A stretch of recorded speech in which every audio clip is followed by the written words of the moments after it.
Itze, Nemat Motoka, Isela Shospa, Nichentionpa, Malacachtepec Momochco, Nocihuatlacuelo. Hola, mi nombre es Isela Shospa, soy de la alcaldía de Milpa Alta, una región nahua, pueblo originario nahua del sureste de la Ciudad de México, y soy ilustradora y además dirijo el proyecto gráfico editorial Ediciones Shospatronic, que es una editorial muy chiquita, independiente, autogestiva, que básicamente hace libros infantiles y juveniles ilustrados basados en la cultura de los pueblos del sur de la Ciudad de México y en la de los pueblos originarios. Hacemos libros bilingües, ahora básicamente en lengua náhuatl, variantes de Milpa Alta y español. Pues ya hemos incursionado en la traducción de los textos de nuestros libros en otras lenguas indígenas de Latinoamérica y de México. Y ya, básicamente lo que nos interesa es hacer libros donde los niños indígenas, los niños de los pueblos originarios se vean representados.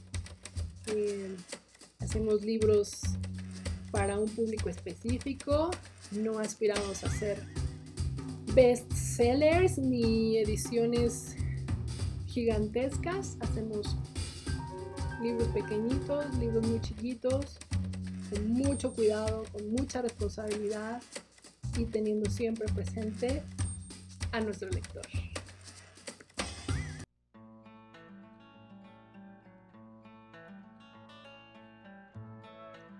Bueno, estando fuera del país, decidí realizar un proyecto gráfico editorial basado en mis memorias y en las historias y los personajes que se encontraban todavía vivos en mi comunidad, en Milpa Alta. Así inició el proyecto Shospatronic. Así también a la par pues desarrollé el diseño de varios personajes. Uno de ellos se llama Bebé Tamal. Bebé Tamal ya era un personaje bien madurado, bien concebido, con un público específico bien definido también, y necesitaba moverse en diferentes soportes para entonces llevar esa historia, la historia de Bebé Tamal, al público que yo había elegido, que eran los niños, los jóvenes de mi comunidad y también los niños jóvenes migrantes mexicanos pues que radican en Estados Unidos, que igualito que en Milpa Alta están perdiendo su cultura, sus orígenes por este mundo que no le da cabida, ¿no? a esas diferencias. Es un mundo que quiere que todos seamos iguales y que nos adaptemos, y eso es algo que los niños migrantes sufren mucho, los niños y sus familias. Bebé Tamal tenía que distribuirse entre esta comunidad. Empecé distribuyendo historias y contenidos en una página web, incluso en una página en Facebook, pero todo me llevó a concluir que había que hacer libros. No existían libros así tan variados. Ahora ya hay muchos, pero en ese tiempo, en el 2005-2006, no había tantos libros enfocados en la cultura mexicana o en la cultura indígena que le hablaran directamente a esta población, ¿no? En proyectos editoriales que no tuvieran que ver con libros de la SEP, ni libros de antropología, ni de investigación académica, ¿no? O sea, libros comerciales con personajes que hablaran de esto, ¿no? Entonces, pues había que hacer libros. Así inició un proceso de jugar con lo que ahora sé que se llama la materialidad del libro, que no sabía que era eso. Era llevar ese personaje, esa historia que quería contar en diferentes formatos. Pasé por un libro que fue bordado digitalmente y que quedó precioso, pero era un producto caro, de difícil producción. Obviamente ningún niño lo iba a poder comprar. Hice libros en serigrafía, encuadernados artesanalmente, igual dio como resultado libros muy bonitos, pero muy exclusivos, inaccesibles, hasta que di con la risografía. La risografía resultó ser una herramienta increíble, importantísima, en que me animara y que viera que era real, factible, posible hacer este tipo de libros, hacer incluso un proyecto editorial ya enfocado para hacer libros infantiles ilustrados en lengua indígena accesibles. Así inició. Bueno, explorar las materialidades del libro y las mejores maneras de hacerlo accesible me llevó a practicar muchísimo, ¿no? La manufactura de libros así a baja escala. Trajo como resultado que produjera cerca de 40 títulos en 2 años, que es muchísimo, ¿no? O sea, al final de ver la producción me di cuenta que había un estilo muy claro, una línea editorial muy clara, las temáticas, los temas, o sea, era muy claro que eso debía seguir, que era una posibilidad incluso de negocios, pero sobre todo era algo que estaba siendo recibido muy bien, al menos entre la comunidad de niños latinos en Estados Unidos. Empezaba a ser recibido incluso en mi comunidad, gracias a Facebook, muchos me descubrieron y empezaron a compartir el material y a sentirse identificados, que era algo que yo buscaba. Y también puso de manifiesto mis problemas, ¿no? Los problemas que tenía, las cosas que desconocía, las cosas que no estaba haciendo bien. Y las tengo más o menos numeradas, son muy claras. La primera era que tenía dificultades para redactar correctamente en español. Mi ortografía era terrible. 2, no hablaba el idioma que quería poner en esos libros, es el náhuatl.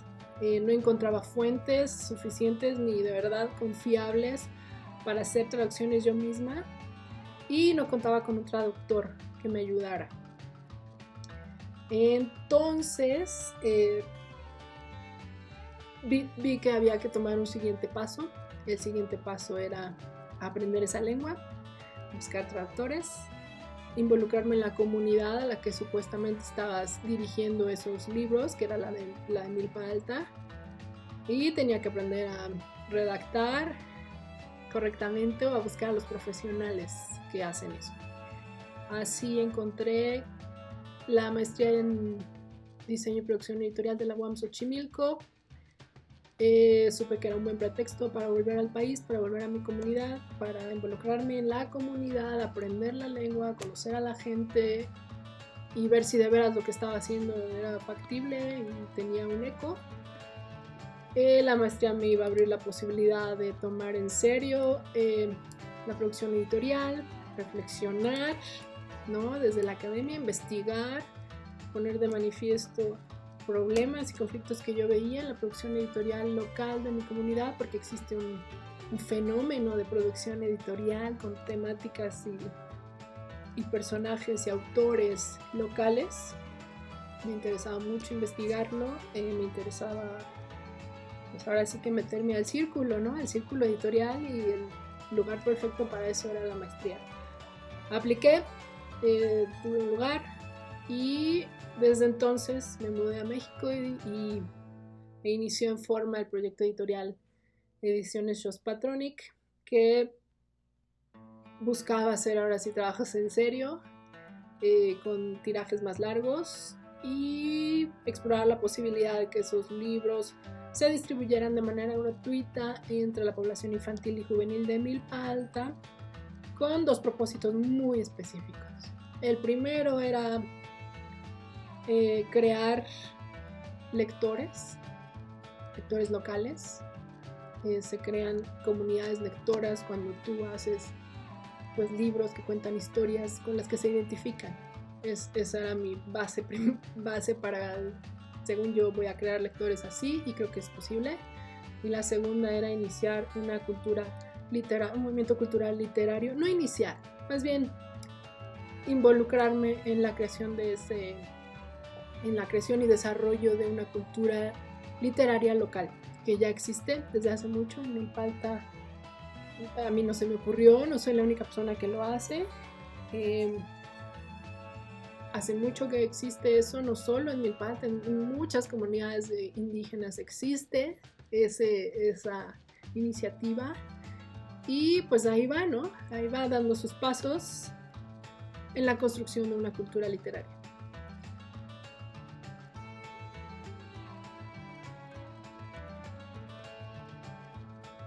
Yo hago de todo. Me gustaría decir que soy una mediadora. Mi función principal en el sector editorial es ser mediador. Me dedico a llevar un texto, una historia a un lector. Eso tiene que ver con mi trabajo como editor o publisher, como se entiende en el mundo anglosajón, como el que coordina todo. Tiene que ver con mi trabajo como ilustradora, porque escribo con imágenes un mensaje para un lector. Tiene que ver con mi trabajo como diseñadora gráfica, con mi trabajo como autor, como vendedor, distribuidor, y de todo, ¿no? Yo hago de todo. Y para englobar eso, pues solo puedo decir que la hago de mediador y, al que me gusta mucho decir, la hago de representante del autor. Represento del autor del lector. Represento a un lector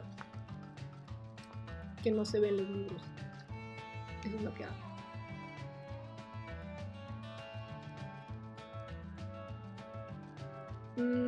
Me gusta pensar que lo que hago es edición comunitaria. No sé si el término sea apropiado. La palabra comunitario o comunalidad pienso que está llena de lugares comunes y a veces no se justifican muy bien. Pero pienso a la comunidad como la que está asociada con la creación y circulación de cultura.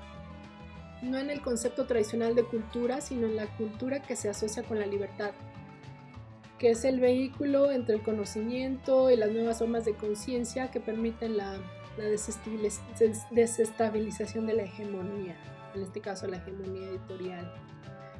Yo creo firmemente que el mundo editorial es plural, que no debe ser homogéneo, no debe pensarse, concebirse, estudiarse, aplicarse de manera homogénea. Es plural, ¿no? Y admite así la construcción de culturas, de la circulación, del desarrollo y la creación de nuevos públicos también.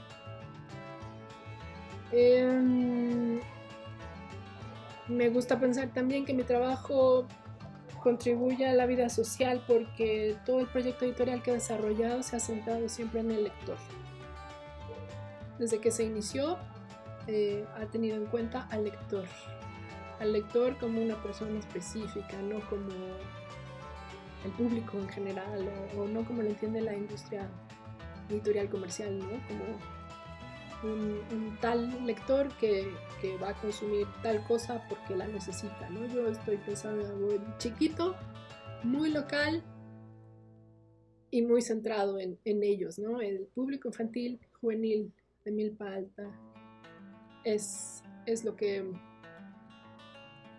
es el centro del proyecto editorial y por lo tanto creo que por eso influye en la vida social, ¿no? Porque forma una audiencia. Al final, este tipo de trabajo en chiquito es posible pensar que pueda formar una audiencia de miembros de la comunidad que vean sus características, sus historias comunes en publicaciones.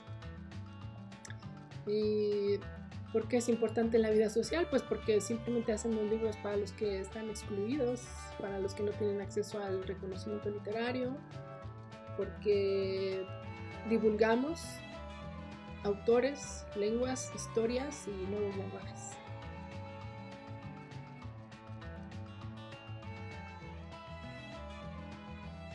Lo que más disfruto ahora es saber que lo que hacemos o lo que hago desde la editorial es un ejemplo vivo de que es posible que la comunidad misma se haga dueña de sus procesos de creación y de reproducción, ¿no? Es posible que la comunidad cuente sus historias, haga sus procesos y reproduzca, ¿no?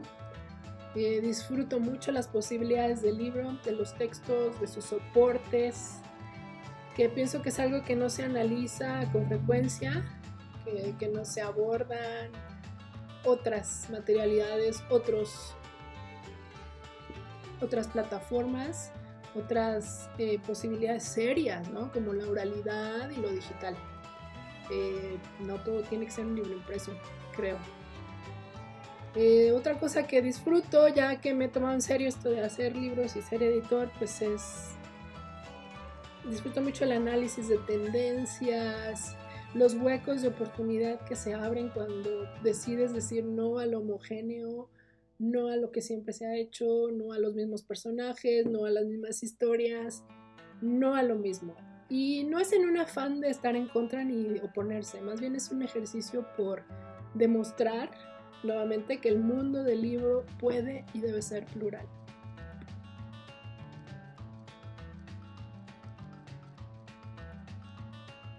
Ay, bueno, pues eso es muy elevado, ¿no? O sea, lo que hago no sé si es importante o no, ni si la gente deba conocer o no. Pero sí me gustaría pensar, como repito, lo que hago es en chiquito, es local, es en chiquito, no está pensado en la fama mundial, no está pensando en impactar y conmover a alguien de manera local. Me gustaría pensar que es importante quizás que la gente sepa que existen otras maneras, otras formas, otros proyectos, y que saber que existen otras maneras va a facilitar espacios para el disfrute de la lectura, que es algo de lo que carecen mucho los niños de nuestro país, ¿no? No hay espacios para disfrutar la lectura. Pienso que es importante también que nos eduquemos y que concibamos otras formas de ser y decir, que no todo debe hacerse siempre igual, que los pueblos indígenas tienen cosas que contar, que son importantes y sobre todo que son cosas que pueden aportar soluciones a la crisis mundial que estamos viviendo. Es importante que volteemos la mirada y que escuchemos lo que tienen que decir los otros.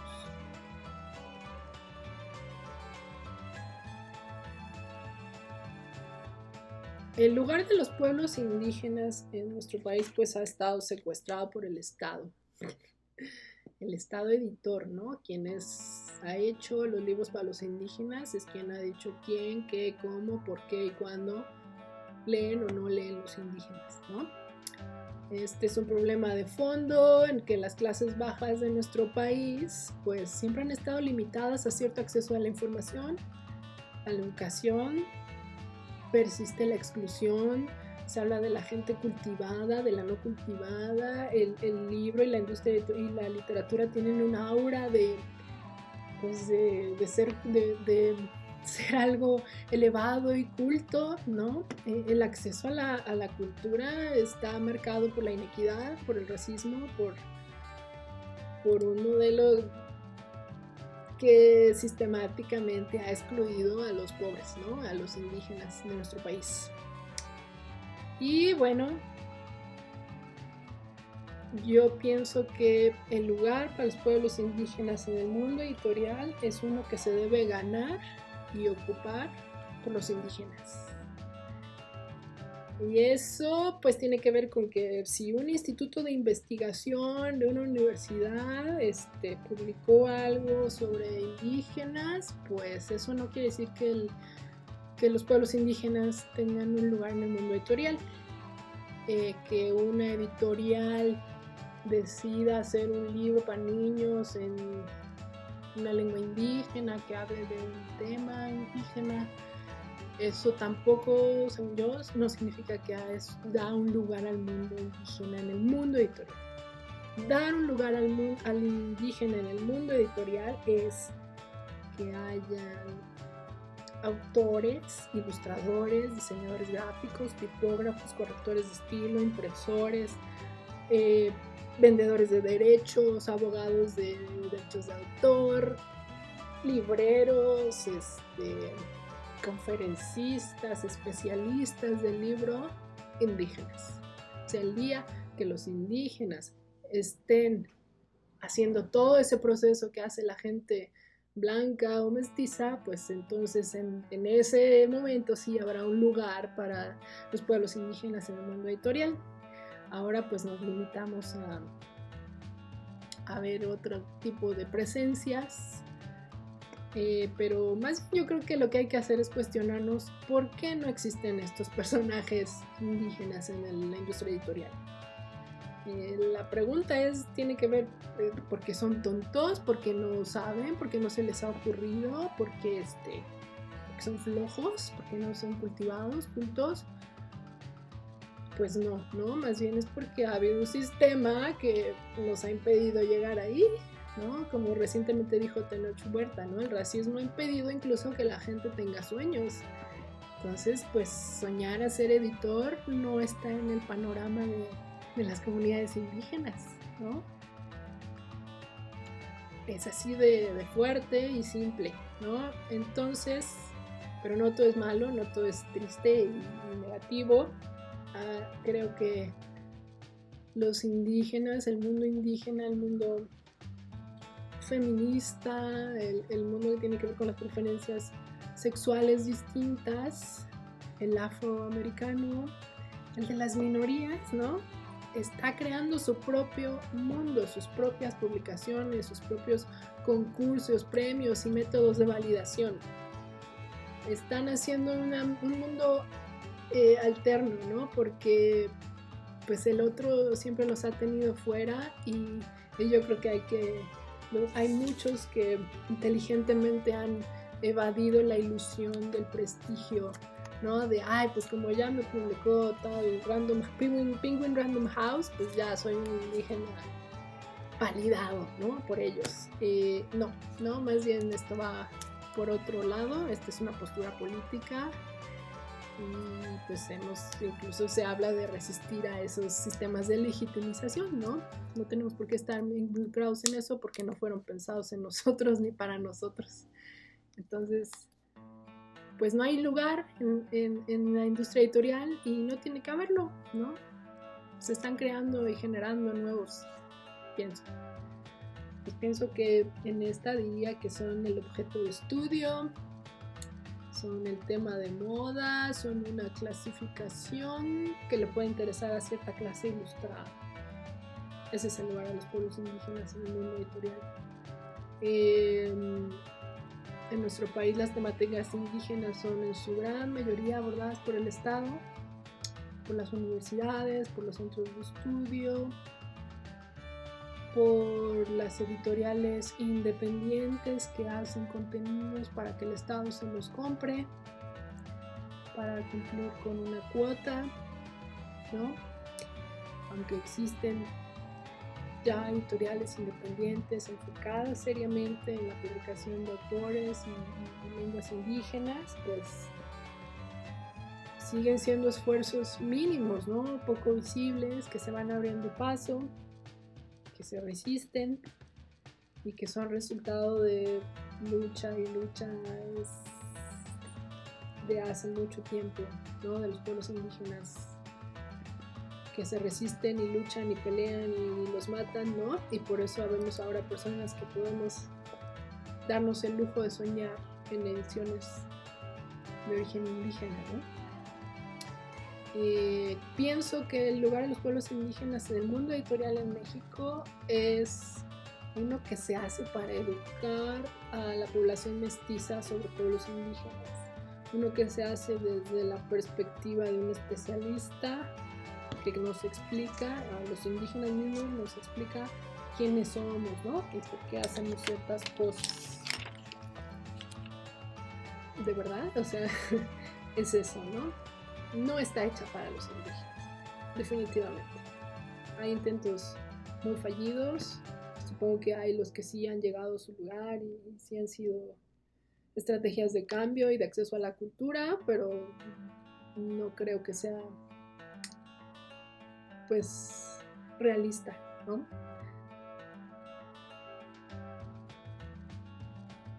In Mickey Jolly es el primer número de esta colección que fue pensada para distribuir de manera gratuita entre los niños de la comunidad de Milpa Alta. La colección pues tiene un nombre bien convencional, ¿no? Que ya ahora lo oigo y digo, ay, bueno. Se llama Cuéntame cómo era Milpa Alta, la voz y la memoria de nuestros abuelos. Es un pretexto esta colección, como que sí tiene mucho de, pues de estereotipo, no sé cuál es la palabra. Pues tiene que ver con la tradición oral de los pueblos de Milpa Alta, que ha sido muy, muy retomada por cantidad de antropólogos, investigadores, ¿no? De gente externa de la comunidad que vino a hacer recolección de esa tradición oral desde los 40, 50. Y bueno, resulta que entre esas recopilaciones y la voz de quienes informaron a esos autores sobre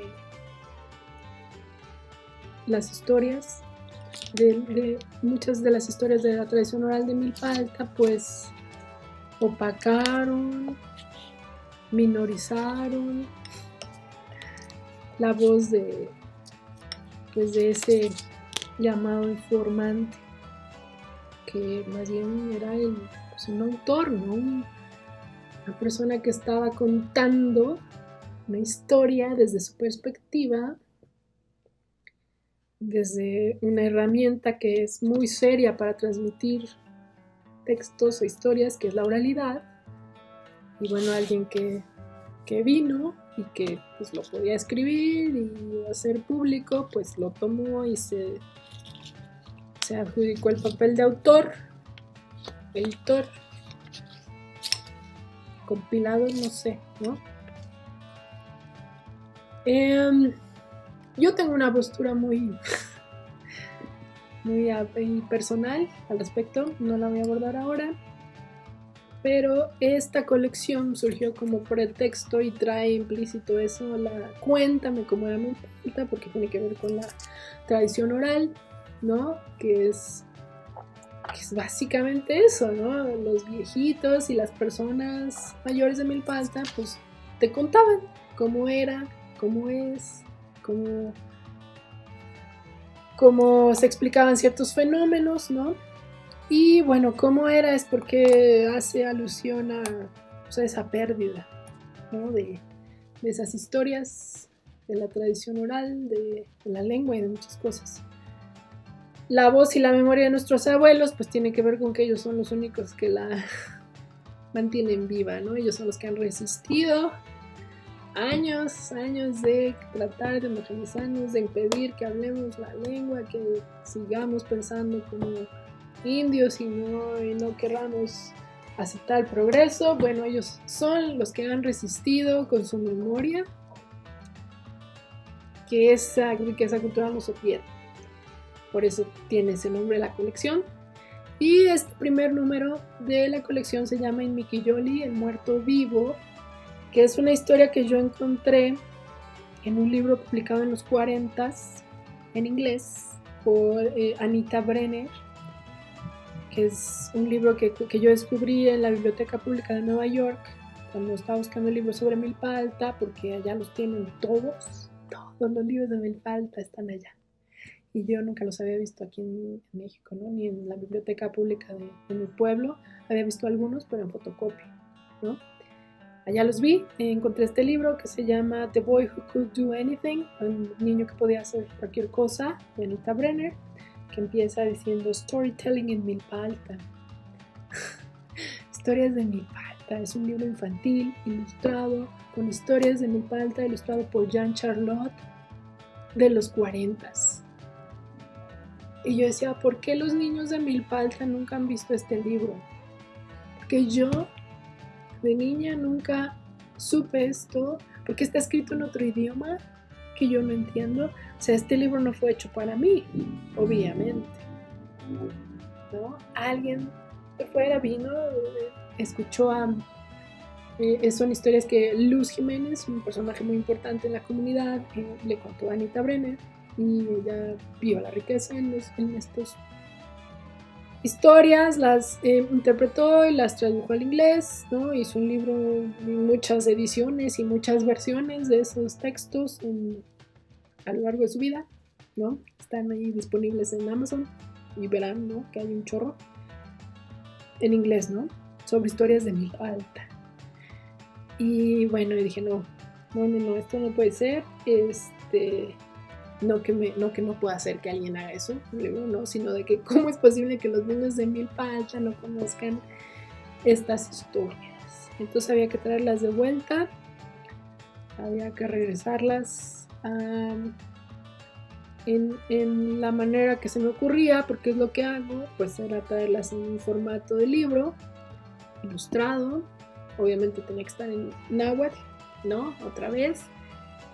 Ya no es la voz original, ¿no?, del náhuatl de la tradición oral. Ya pasó un proceso, porque además pues es un texto basado en esa versión de la versión que yo pues, saqué como vi la manera de contárselo a los niños que en Milpa Alta pues ya no hablan náhuatl, ¿no? Entonces vamos a hacer un libro, hay que buscar la traducción en náhuatl. ¿Por qué? Porque es importante que los niños sepan que estas historias se contaban en ese idioma, que es importante que lo aprendan, que lo vean, que lo lean, que esté ahí, ¿no? Aunque no sepan qué dice, lo tienen que ver, lo tienen que escuchar, que es parte de su historia. Así surgió esta historia. Esta historia, cuando la leí, me quedé así, ay, pero si esto es como el zombie de Milpa Alta, ¿no? Es un muerto que no se murió, que seguía vivo, ¿no? Es increíble, esas historias le encantan a los niños.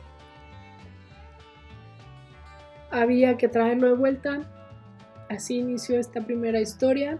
El muerto vivo habla de eso, de un hombre que murió y que sobrevivió gracias a las ofrendas de Día de Muertos.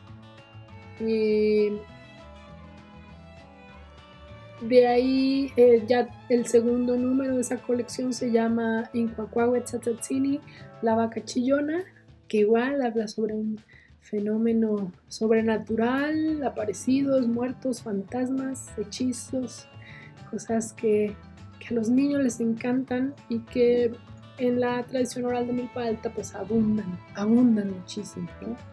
De todo tipo, ¿no? Hay muchísimas compilaciones de esos textos, muchos estudios, eso desde hace mucho se ha abordado, pero no se le ha dado un lugar especial a cada historia, con el propósito de construir un personaje memorable, un personaje, una historia que merezca todo un libro para ser contada, ¿no? Que es algo que me interesaba hacer, ¿no? Que los niños tienen que ver y apreciar así, de manera individual, no en una compilación, no en un aparato académico que te hace el levantamiento de tradición oral, cosas así. Eso está muy bien, eso se ha hecho hace mucho, no es novedad, es objeto de estudio ha sido objeto de muchas publicaciones exitosísimas, ¿no? Hay una de Frente al Tlicuil que editó una editorial autogestiva local que se llama Contravento a Totel Cayot, que es un libro que igual tiene muchas historias, ¿no? Es un libro grande, no tiene muchas ilustraciones, pero que fue un éxito entre los niños, ¿no?, de la comunidad, por ejemplo. Pero a mí me interesaba mucho darle un lugar especial a cada historia y a cada personaje, porque pues eso es lo que hago y me gusta, ¿no? Y me encanta hacer personajes y construir muchas historias alrededor de él, y que el niño, el lector, no nada más se quede con la historia que leyó, ¿no?, sino que imagine más cosas y construya otros mundos a partir de las ilustraciones, a partir de las posibilidades, ¿no?, que puedan surgir de esa historia inicial, ¿no? Tenemos ya listo un tercer libro que se va a llamar Rosita y el Toro, y vamos a iniciar con el cuarto. Esperemos que estos recortes a la cultura no afecten ese proyecto, no lo van a parar. Ya buscaremos maneras de hacerlo accesible, pero me parece importante que los niños tengan el objeto libro, ¿no? Esa es una buena manera de formar lectores, de hacer disfrutable la lectura, de crear conocimiento en torno a la producción editorial, ¿no? Yo siempre estoy de necia en las presentaciones del libro explicando a los niños, miren, así se identifica un sello editorial, así se identifica un ilustrador y su estilo gráfico. Esto que ustedes están adquiriendo, teniendo en sus manos es una colección, o sea que va a crecer y va a ser más y ustedes pueden ir buscando, ¿no? Y completándola. O sea, eso es parte de ser lector, ¿no? De verlo, entender que, ay, ¿no? Y ahora salió el nuevo y ahora ya aquel, o sea, esas cosas que para muchos son tan comunes, ¿no? Ay, pues obvio, ¿no? O sea, pues, ay, y los que hablan de literatura y van a las librerías, pues saben, pero eso para un niño de una comunidad en la misma Ciudad de México, donde sus padres a lo mejor nunca han tenido un libro, no acaban la primaria y solo ven Televisa en su casa y no hay un solo libro más que los libros de texto, eso para un niño es abrir el mundo, ¿no? Es explicar muchas cosas y no sentirse rezagado, fuera, ¿no? Que es algo que, pues, que sigue pasando y es una realidad en nuestro país.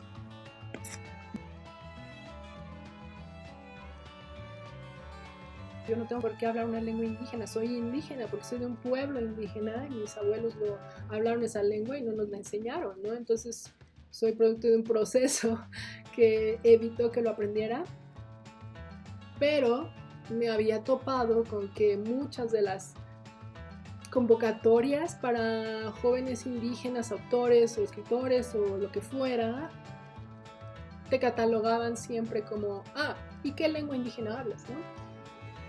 Y si yo decía, yo no hablo ninguna, entonces no. Y yo decía, bueno, entonces el alemán que vino a mi pueblo a aprender náhuatl, ¿sí es indígena? Nadie sabe explicarme eso. Entonces yo fui a este evento creyendo que yo no era digna de estar ahí porque yo no hablaba una lengua indígena y nadie me dijo nada, todos dijeron, no pasa nada, tú estás haciendo activismo digital en lengua en internet. Y yo dije, ¿qué es eso? ¿Qué es eso de activismo digital en lengua indígena? Pues porque estás haciendo trabajo y estás subiendo a la red productos y diseños y lecciones y cosas en náhuatl para incentivar o reactivar un lenguaje indígena. Y yo, pues sí, desde hace muchos años, ¿no? Y yo no sabía que era activista en lengua indígena. ¿No?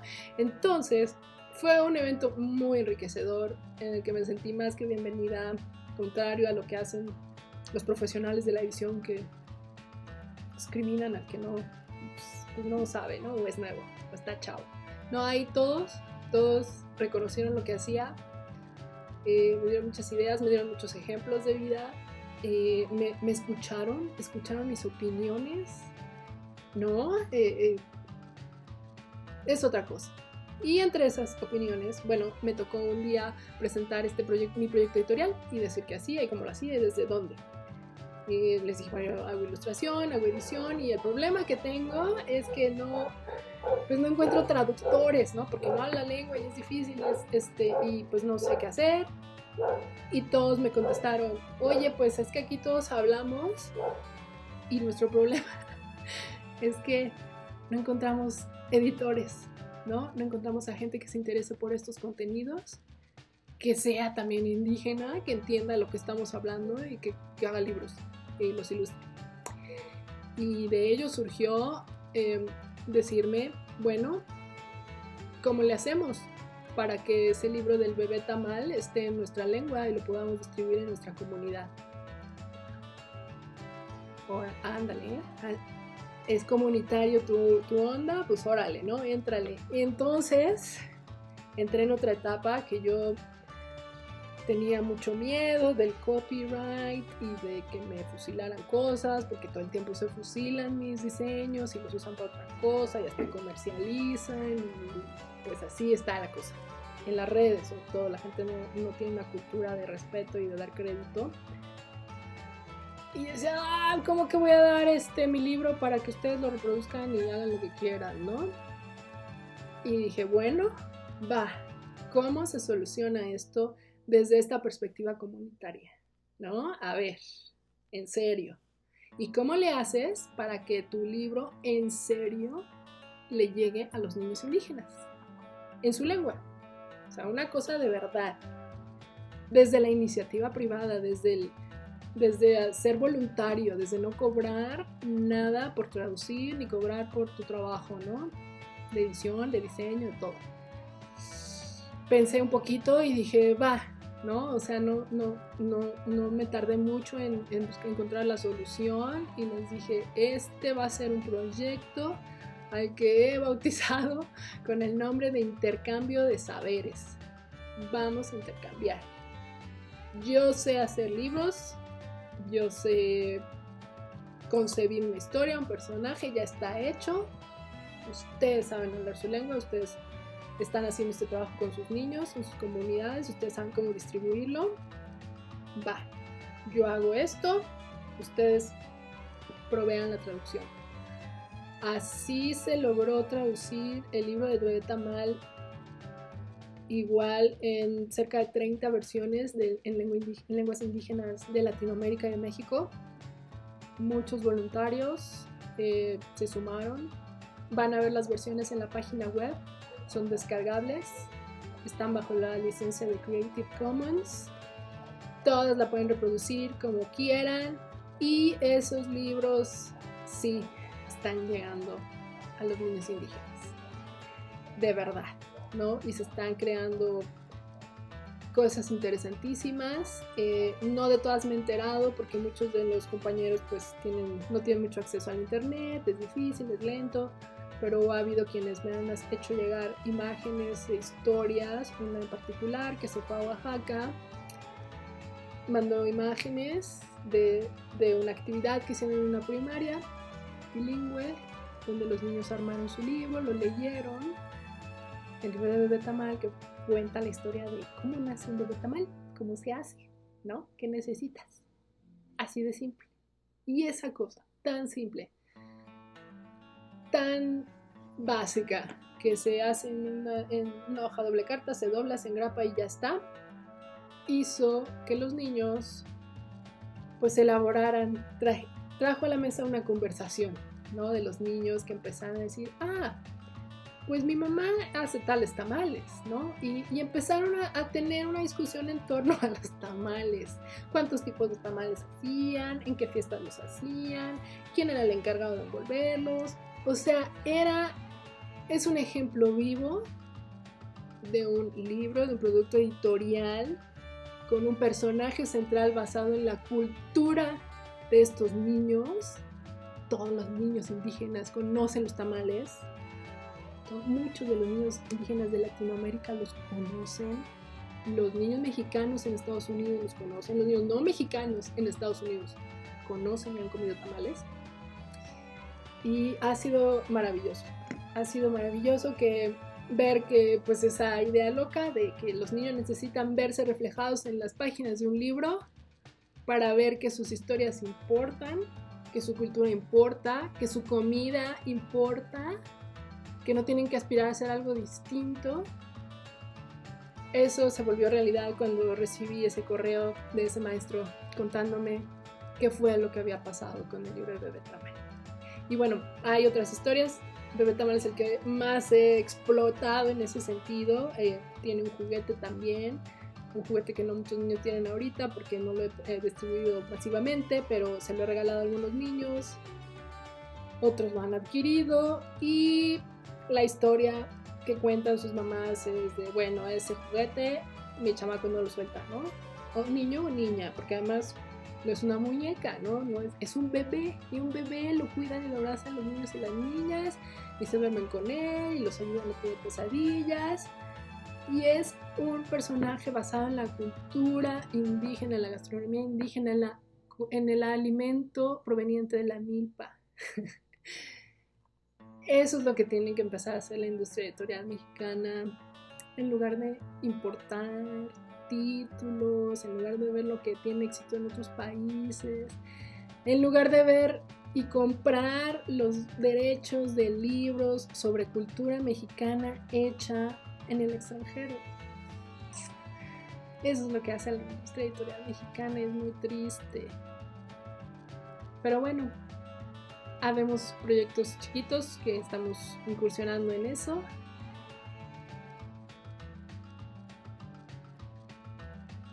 El mundo editorial comunitario, que es el que está haciendo cosas desde otras perspectivas, con otras herramientas, ¿no?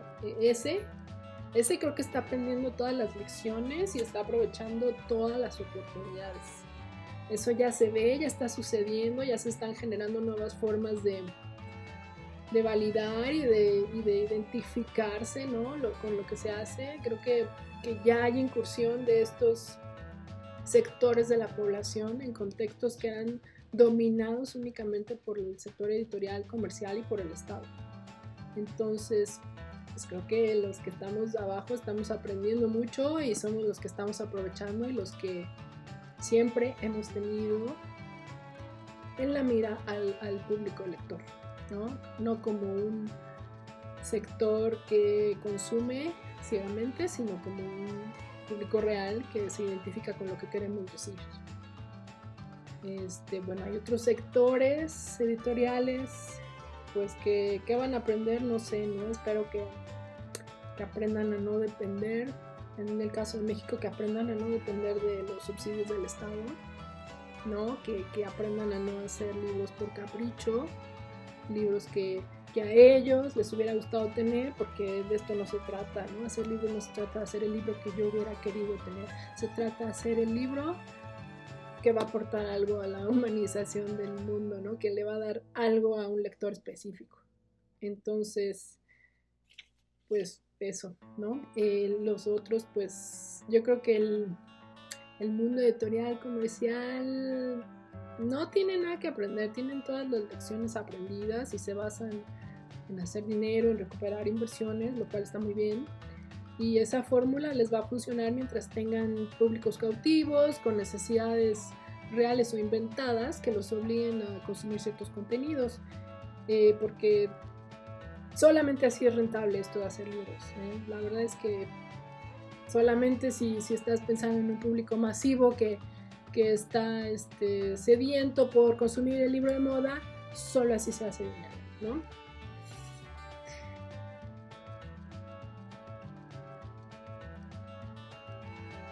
Yo no vivo del trabajo editorial, ¿no? El trabajo editorial no es algo que hago a la par de otras actividades.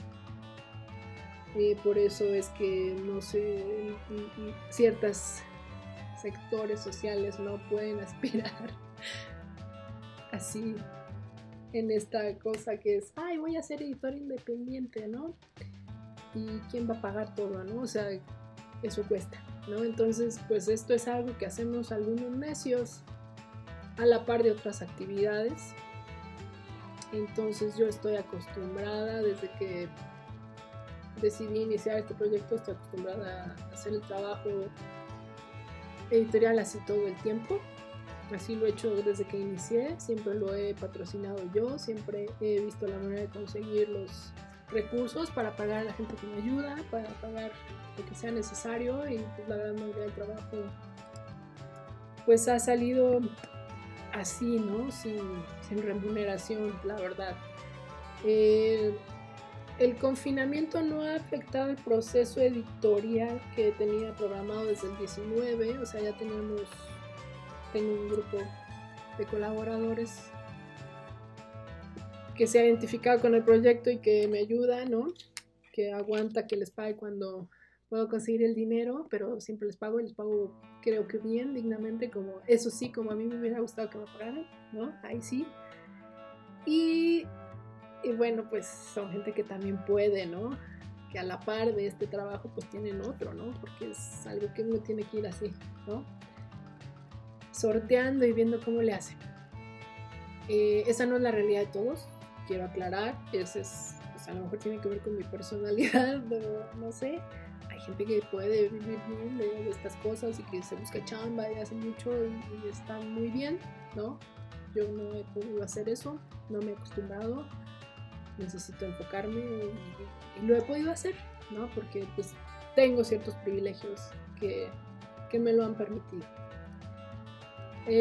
Bueno, y como decía, el confinamiento no interrumpió esa programación, ¿no? Las publicaciones que queríamos sacar para este año no se detuvieron, seguimos trabajando. Lo que sí pasó ahora es que estamos en incertidumbre porque varios de esos proyectos corresponden a un proyecto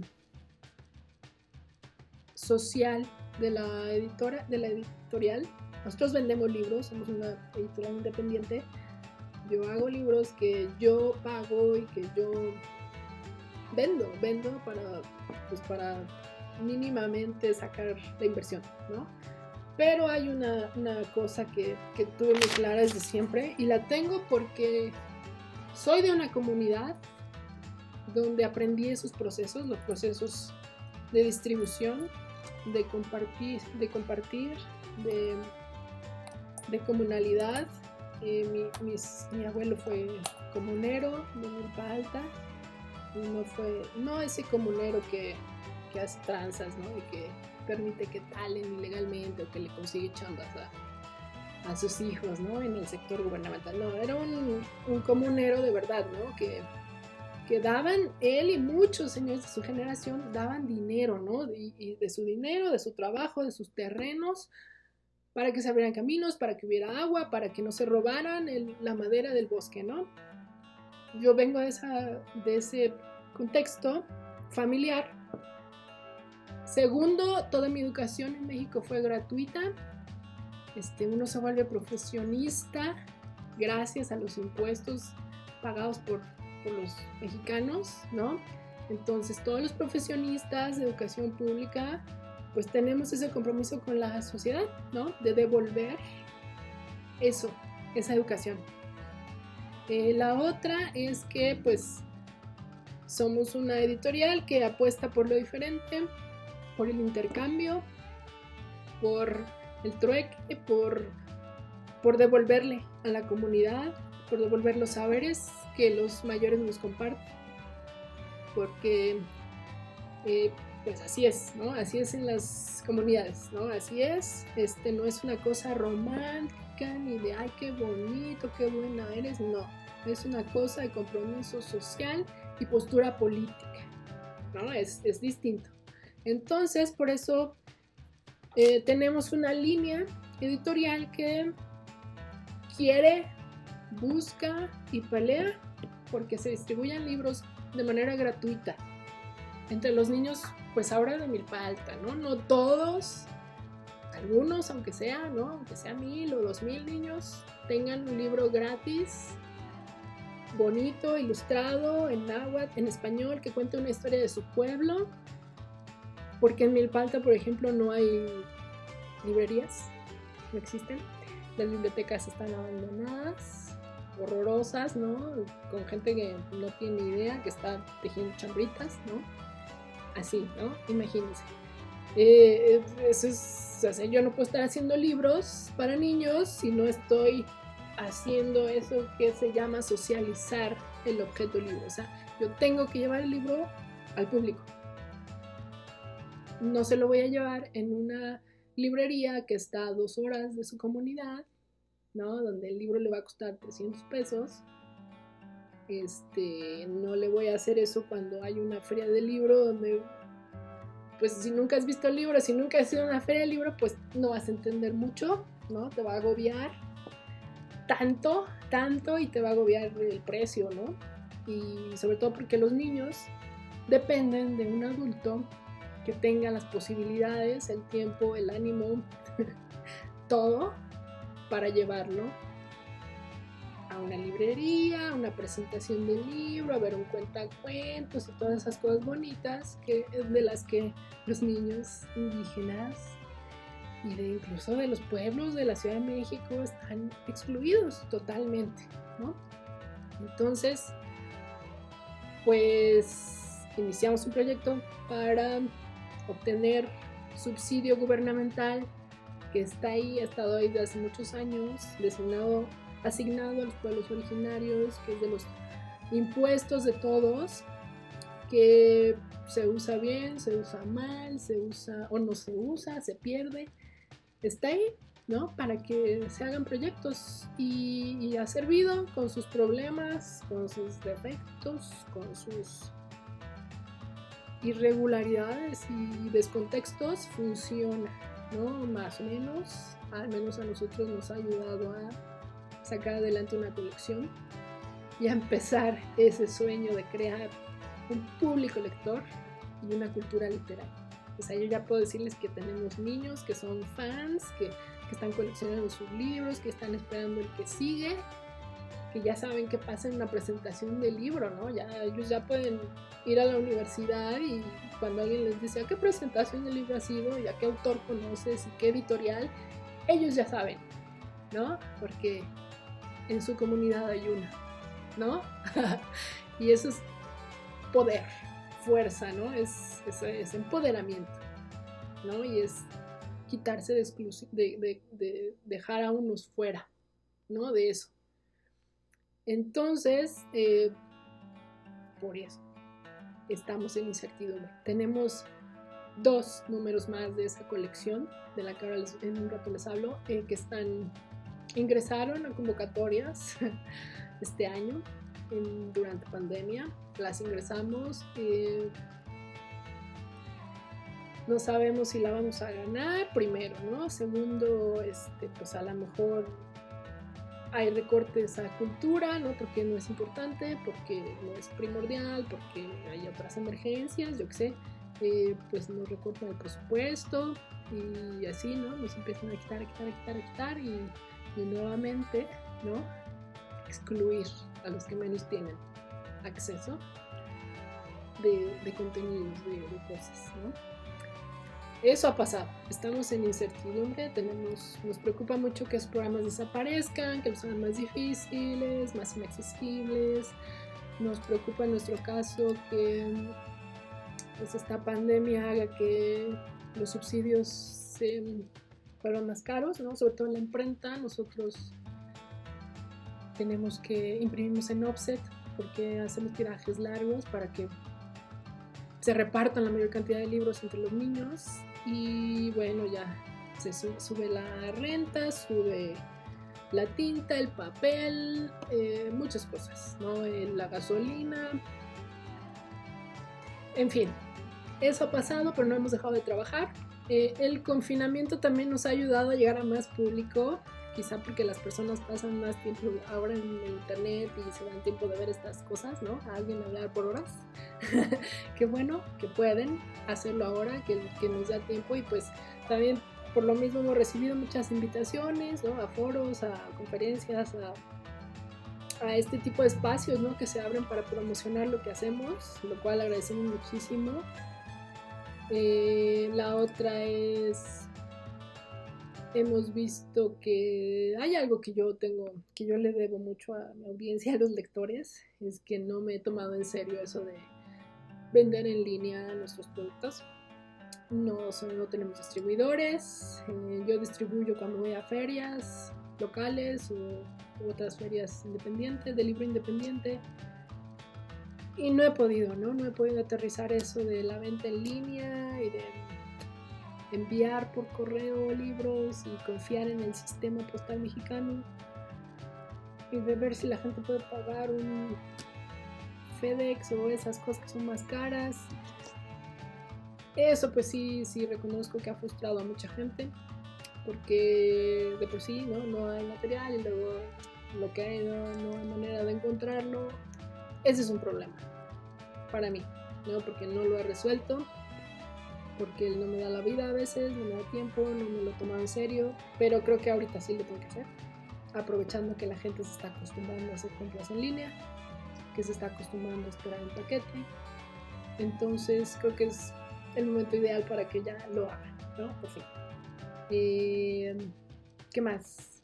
Pues nada, creo que eso es lo que ha pasado básicamente en este confinamiento. También he observado, ¿no?, lo que está pasando, cómo pues están generando productos para el público infantil, específicamente en lengua indígena, ¿no? El INALI, la SEP lanzó plataformas con libros, con lecturas, con audios, que nuevamente está muy bien, qué bueno que lo están haciendo, es su trabajo, tienen el presupuesto, tienen a la gente para hacerlo, qué bueno que la pandemia hizo que apresuraran eso, ¿no?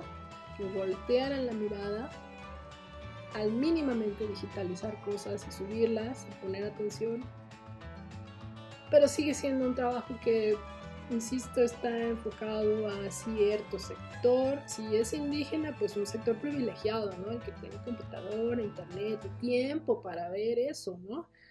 Está enfocado a un sector que hasta se especializa, analiza, colecciona esas cosas porque son tan raras y tan exclusivas, ¿no? Están hechos para educar al mundo no indígena, ¿no? Al mestizo, para educarte, ¿no? Sobre, mira, ¿no? Hay cosas muy interesantes, muy bonitas, de calidad, que enriquecen nuestras vidas, ¿no? Pero algo así que digas es para los niños de tales comunidades, les va a llegar, lo van a ver, lo van a leer, lo van a abrazar, pues hay mucho trabajo por hacer, ¿no? Todavía, ¿no? Arranca eso. Ojalá sí se exploren más maneras de hacer llegar las cosas. Esta pandemia pues ha puesto en evidencia las diferencias económicas, culturales, de acceso en nuestra sociedad. Hay muchísimos niños y jóvenes viviendo la frustración de no ir a la escuela, de no tener una computadora, internet, teléfono, datos, para ver esas cosas tan bonitas en lengua indígena que están subiendo todos, ¿no? Incluido, yo he subido unos proyectos, ¿no? Los libros de nuestra colección que se distribuye gratuitamente, los subieron a una página de la Secretaría de Cultura, a 2 páginas, que no lo hicimos porque pues tenemos la obligación, ¿no? Lo pagaron los impuestos de todos, y si la Secretaría de Cultura dice échame el libro, lo vamos a poner, pues ahí va, ¿no? Porque es de todos. Yo no tengo inconveniente con eso. Me parece que es una ventana de distribución muy fuerte, pero dudo mucho, de verdad, y eso me preocupa, y soy realista. Esos contenidos no le van a llegar a los niños de origen indígena, ¿no? Le están llegando a un público élite, a un público privilegiado, a esa gente que colecciona, a adultos de origen indígena les está llegando. Eso es muy bueno, ¿no? No porque los contenidos para niños sean solo para niños, eso uno cree que es, ay, pues, no sé, es menor, o lo hacen las mujeres porque son maternales y tiernas, no. Es un trabajo serio, muy serio, y el público infantil es el más difícil, el más exigente, el más cruel, ¿no? Y honesto que hay, ¿no? Que le guste algo a un niño está muy difícil, la verdad. Entonces, que un adulto lea estos contenidos, sobre todo son personas que están pues abriéndose paso en el mundo académico, en el mundo de la traducción, en el mundo de la escritura, ¿no? Como autores en lengua indígena, pues lo único que hace es decirles, mira, ¿no? Hay alguien igual aquí como tú que está haciendo esto desde este lugar, es posible hacer más, es posible hacerlo bien, es posible competir. No sé, hay gente a la que no le gusta mucho esta palabra, competencia y comercializar, y creo que tenemos que entrarle a eso, ¿no? Porque la única manera de hacer distribuir estas cosas pues en grandes números pues es con la comercialización, con los instrumentos que avalan ciertas pues van a voltearte a ver cuando hagas cosas que están muy bien hechas, ¿no? Y que digan, ay, ¿no? Están muy bien. ¿Quiénes son? ¿No? Pues eso va a pasar, ¿no? Van a empezar a jalarse contenidos, a involucrarse, a esa luz, un camino que se tiene que ganar, construir y hacer desde los mismos pueblos, ¿no? No dejar de pensar en esa idea de que solo nos valida el antropólogo, investigador, casa editorial famosa, ¿no? Premio, no sé qué, entonces ya soy un autor indígena que sí, ¿no? Rifa. No. Tenemos que evitar eso y pensar más en cambios en lo chiquito.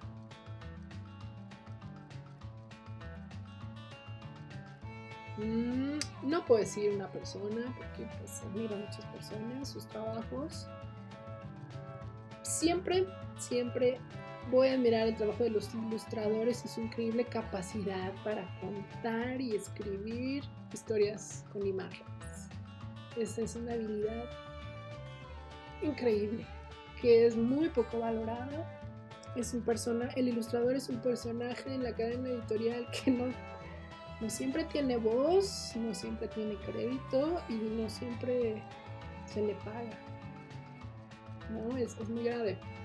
No es considerado un autor, ¿no? Recientemente, cuando hay ilustradores de moda, pues ya son alguien, ¿no? Y gracias a ellos, pues se está viendo la mirada, ¿no? Se está volteando la mirada a este personaje que no, por muchos años nadie peló, ¿no? Nadie consideró importante ni con una habilidad extraordinaria. Hay un ilustrador que quiero, que me gusta mucho y pues sí ha influenciado que yo quisiera hacer libros para niños ilustrados, que es un ilustrador japonés que se llama Taro Gomi. A Taro Gomi lo introdujo el Fondo de Cultura Económica a México. Hay muchos libros de él, sobre todo para bebés, pero él ha explorado muchos niveles de ilustración, de enseñanza. Él hace y escribe sus libros y me parece formidable porque él lo hace desde su título como artista, ¿no? Es un artista que le hace libros a los niños, lo cual pone de manifiesto que hacer ese tipo de trabajo es muy difícil, es complicado, requiere de mucha práctica, de mucha investigación y que no cualquiera puede hacerlo con la maestría con la que lo hace él. Es tan sencillo y tan bonito. Y sí, él es mi ilustrador favorito.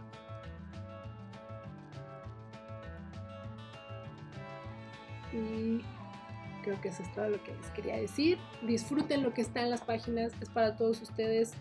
Si conocen una comunidad, si hablan una lengua indígena y quieren entrarle a ese proyecto, pueden mandar un correo, pueden hacer una traducción, siempre y por favor que sea para eso, para distribuirlo en un lugar donde los niños hablan esa lengua y necesitan verse representados en las páginas de un libro infantil. Adiós.